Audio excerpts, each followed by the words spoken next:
Вітаю в ефірі. Тема дня на телеканалі ЮА Крим. У студії для вас працює Олеся Вакуленко. Сьогодні говоримо про масові обшуки в будинках кримських татар в окупованому Криму. Обшуки почалися приблизно о 4-й ранку. До 7-ї години ранку на гарячу лінію Кримської солідарності надійшло щонайменше 5 повідомлень про обшуки. У Нахімовському районі міста Севастополя співробітники ФСБ затримали активістів Рустема Мурасова і Рустема Таїрова. В Балаклавському районі Севастополя Джеббара Бакірова, в Бахчисарайському районі активістів Заура Абдулаєва, в Сімферопольському районі Криму Раїфа Февзієва. 4 доставили до управління Федеральної служби безпеки по Республіці Крим і місту Севастополю. Раїфа Февзієва в управління Федеральної служби безпеки по Республіці Крим і місту Севастополю. В ці хвилини вже закінчився суд по обранню запобіжного заходу. Затриманих Кримська солідарність на своїй сторінці у Фейсбук транслювала коментар адвоката. Прошу послухати, яким було рішення суду.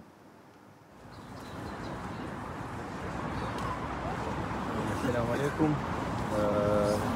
В Киевском районном суде закончилось судебное заседание по избранию меры пресечения крымскому татарину, мусульманину Февзиеву Раифу. Суд избрал ему меру пресечения на 1 месяц 25 дней, то есть до 12 октября 2021 года он будет находиться в следственном изоляторе на период следствия.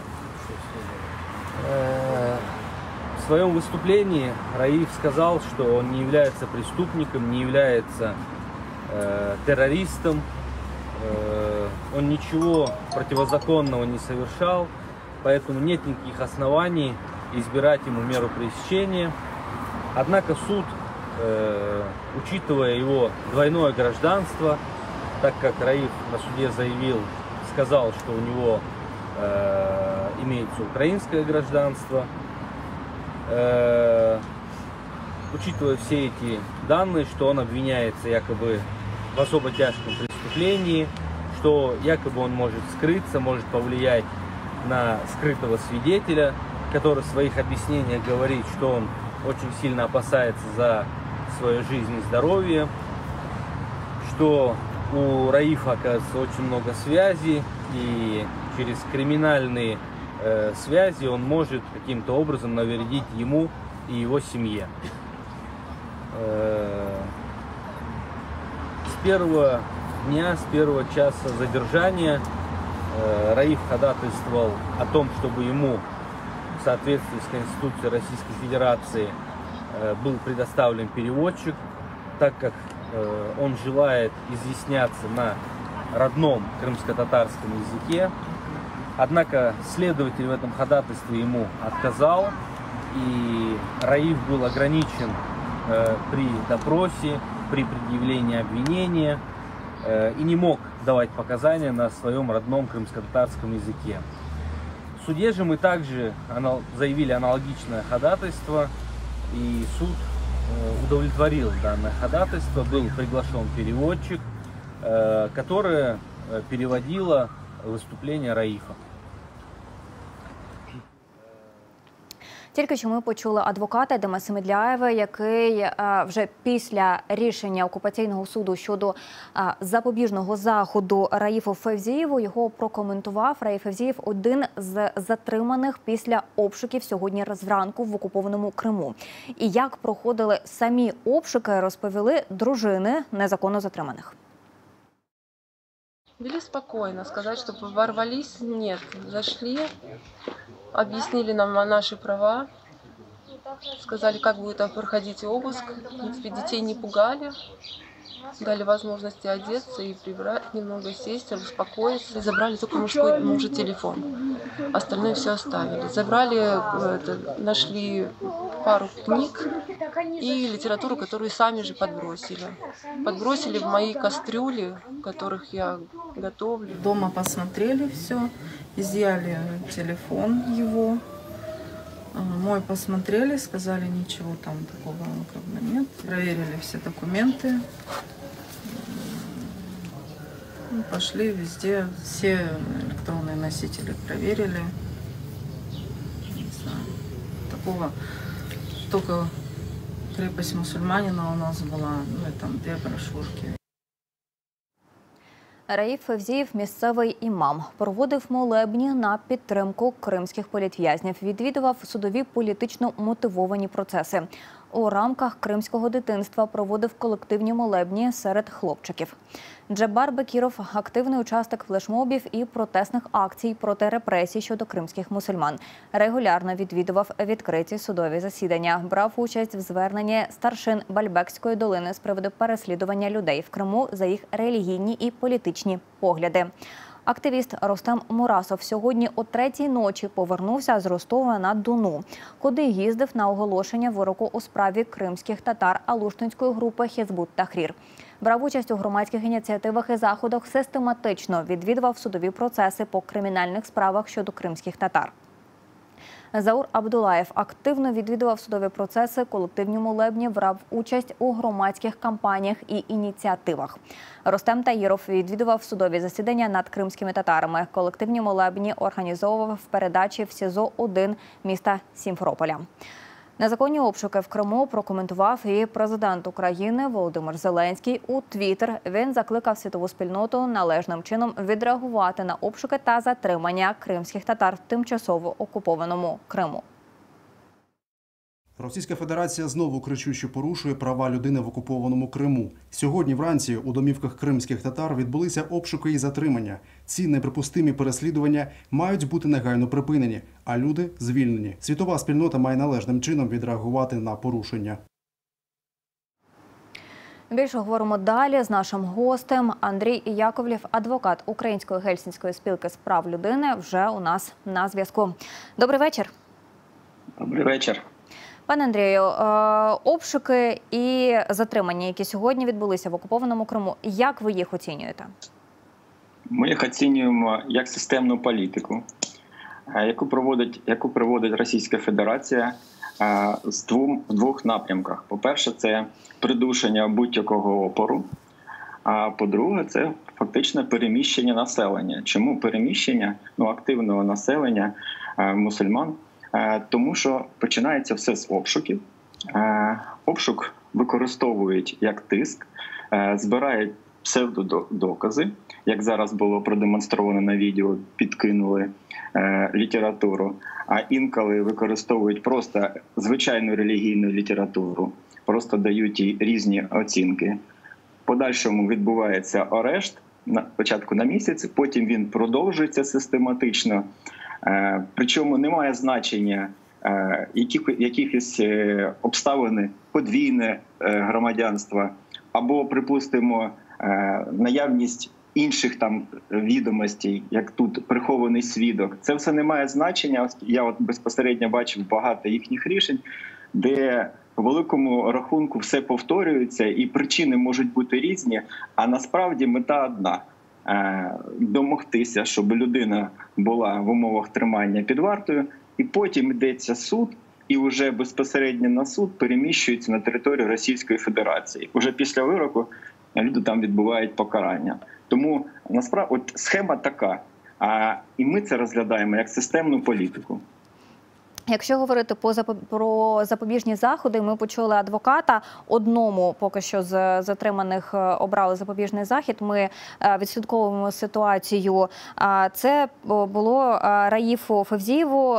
Його будуть тримати в слідчому ізоляторі. Могли обрати інший якийсь запобіжний захід? Звичайно, могли, але вони їх не обирають інших, бо у них мета вже позбавити особу свободи, щоб він перебував в умовах тримання під вартою, і можуть тільки обрати домашній арешт, але, як правило, це після декількох місяців. Я бачив, навіть може набагато більше пройти, і потім вже відбувається домашній арешт. Таке буває.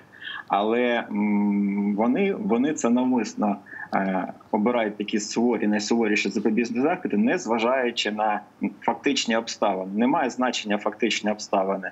У них мета, щоб особа перебувала в умовах позбавлення свободи. Під час самих обшуків до Раїфа Февзієва не пустили адвоката Едема Семідляєва. До інших захисники взагалі фізично не встигли доїхати. Давайте послухаємо.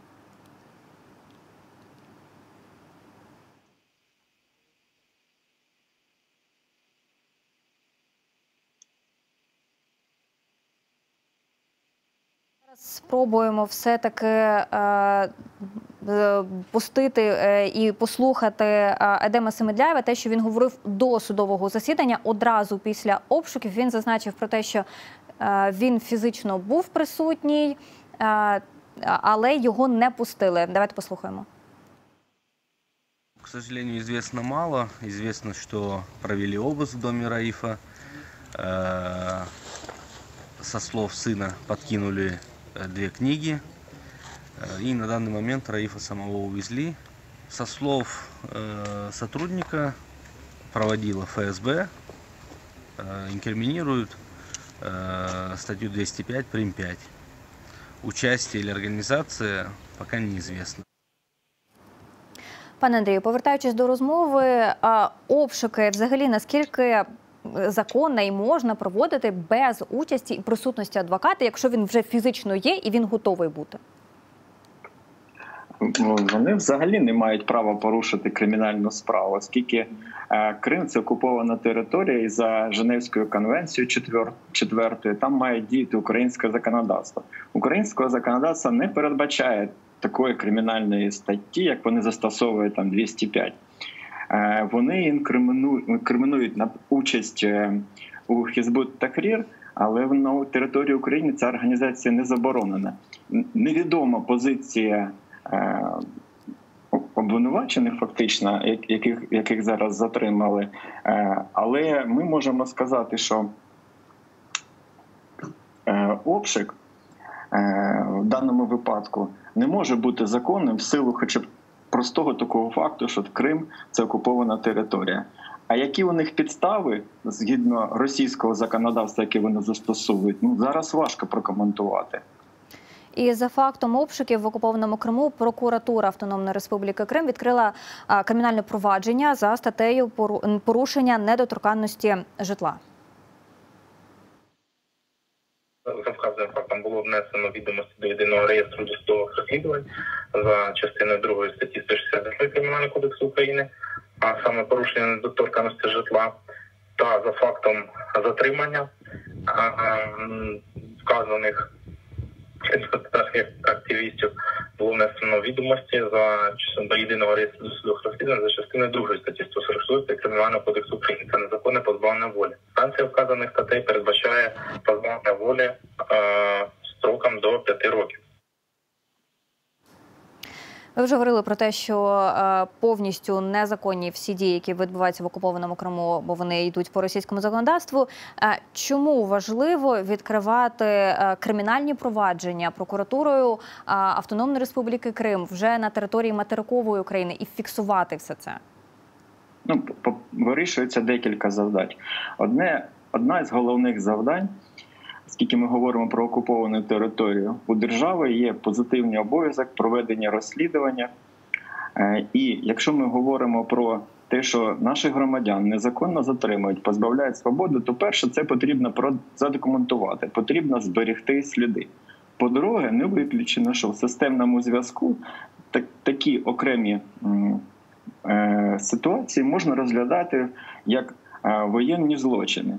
І накопичення фактів по різним затриманням і в системному зв'язку з іншими ситуаціями, іншими кримінальними справами, не виключено, що можна говорити про воєнні злочини.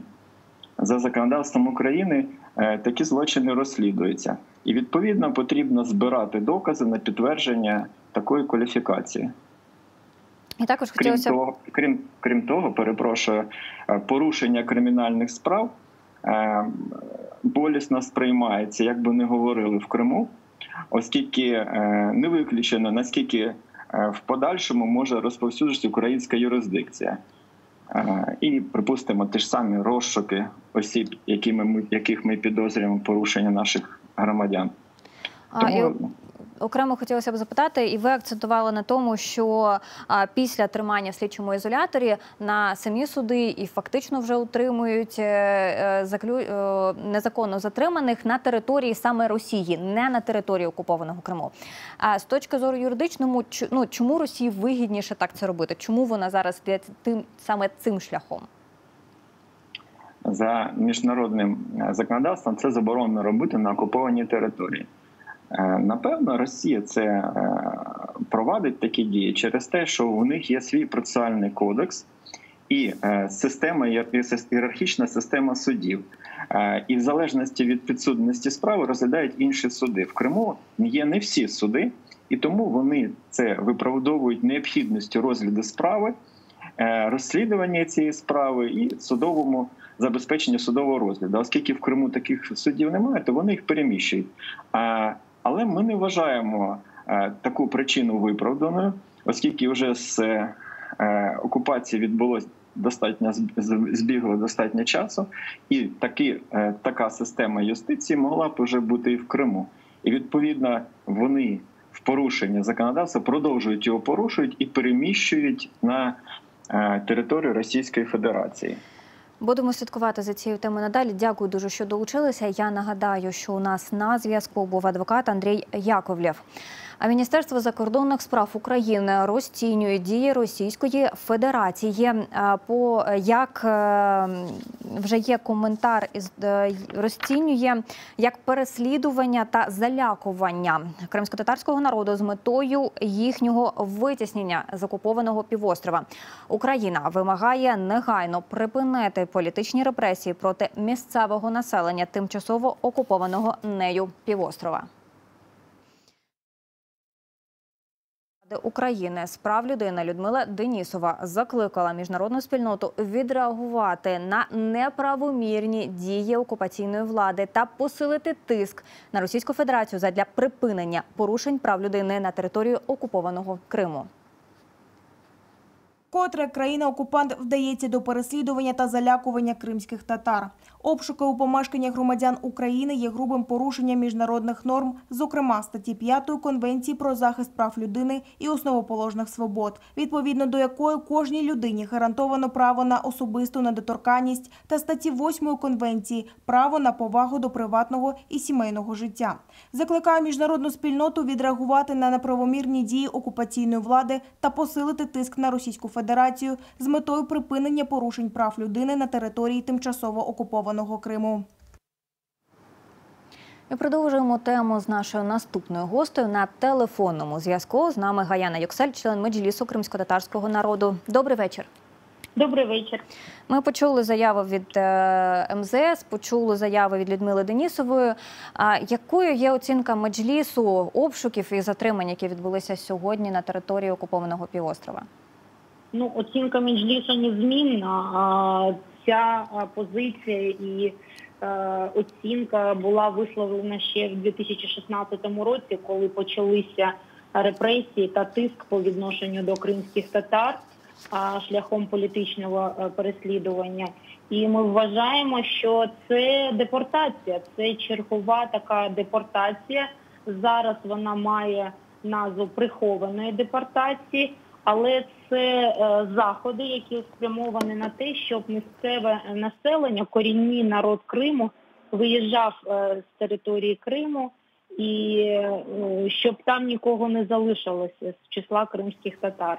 Тому що все, що там відбувається, це не просто залякування, це не просто тиск, а це знищення кримськотатарського народу.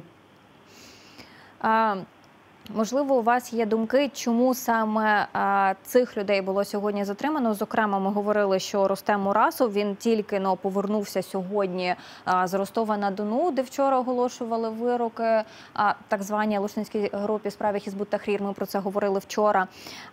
Чому, чи це могло повпливати на затримання сьогодні?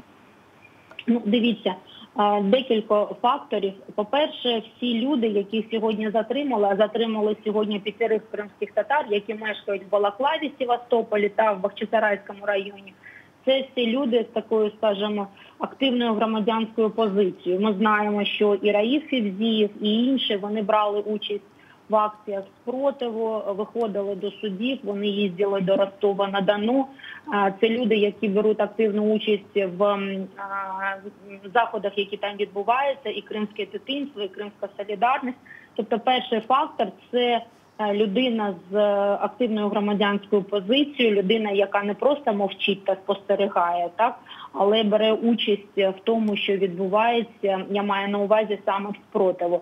І другий фактор, все ж таки наближається Кримська платформа, і все те, що там відбувається, це така своєрідна реакція на активність в Україні. Ми знаємо, що вчора були винесені рішення 61 рік на 4 кримських татар в Ростові-на-Дону: Ильдар Кантемиров, Руслан Нагаев, Ленур Халилов, Руслан Місутов.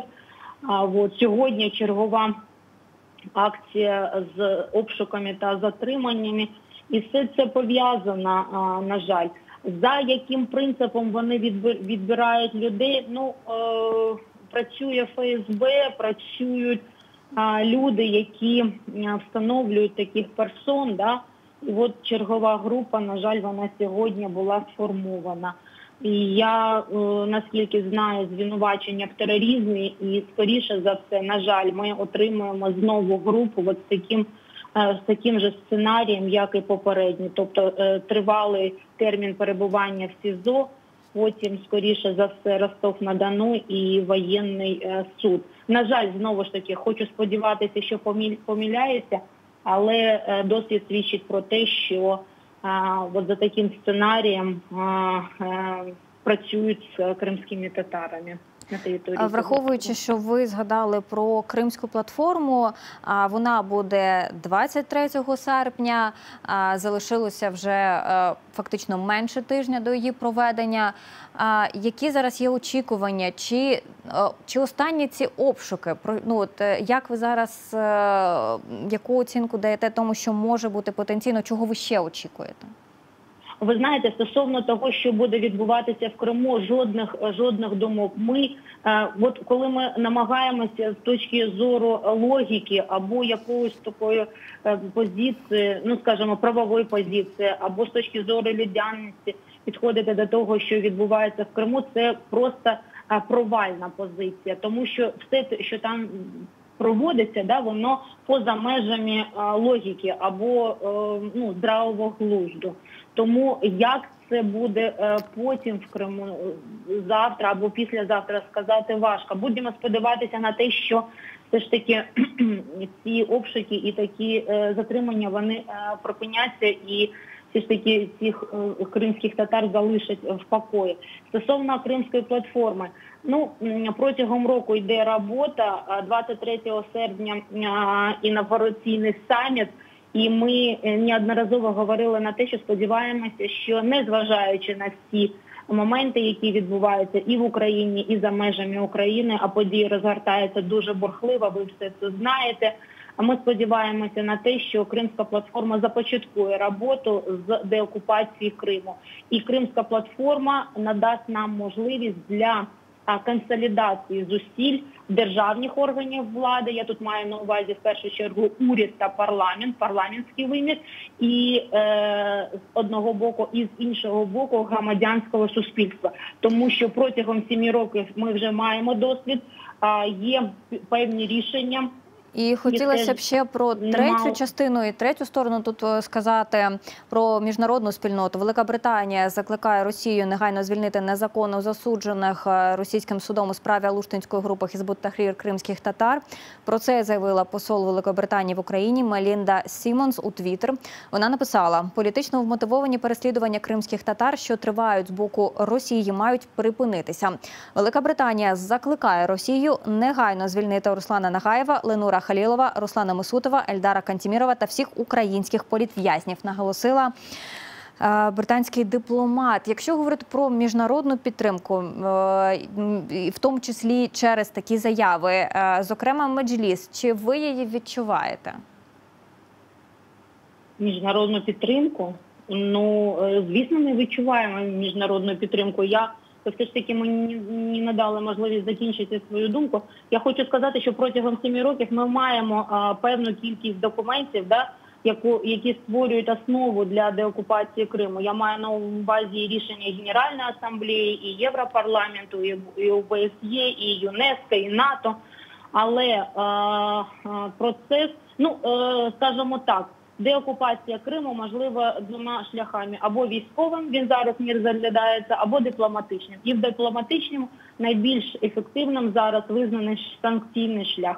Оці санкції, вони можливі завдяки консолідації, знову ж таки, зусиль в Україні, держави та громадянського суспільства, і якщо вони будуть спрямовані на наших міжнародних партнерів. Кримська платформа – це можливість для консолідації зусиль на зовнішнього, умовно кажучи, користувача. На жаль, в нас вже закінчується ефірний час. Сподіваюся, будемо мати ще змогу поговорити про міжнародну спільноту і підтримку і санкції. Дякую дуже, що долучилися. Дякую. Я нагадаю, що у нас на зв'язку була член Меджлісу кримськотатарського народу Гаяна Юксель. І на цьому ми маємо вже завершувати. Сьогодні ми говорили про масові обшуки та затримання, які окупаційні силовики провели сьогодні зранку в окупованому Криму. З вами була Олеся Вакуленко. Ми побачимося вже завтра о 20:05. Далі дивіться новини кримсько-татарської. Гарного вам вечора.